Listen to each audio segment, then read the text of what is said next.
যে মালিকের ঘরে ক্ষয়ক্ষতি হয়েছে আমরা এখন একটু আছে এগুলোর মাল কিছু নিছুন গিয়ে অন্য বাসা। জি না সিটি কর্পোরেশনে কেউ আমরা 21 সালেও আইসুন না, এখনো কেউ আইয়া এখন দেখছেন না।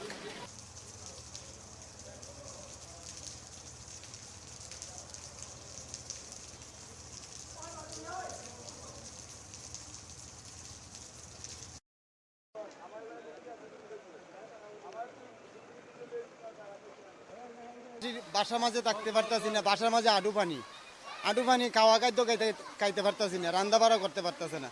সমস্যা, ব্যবসার দোকানপাট বন্ধ হয়ে যাইতাছে, বুঝছেন?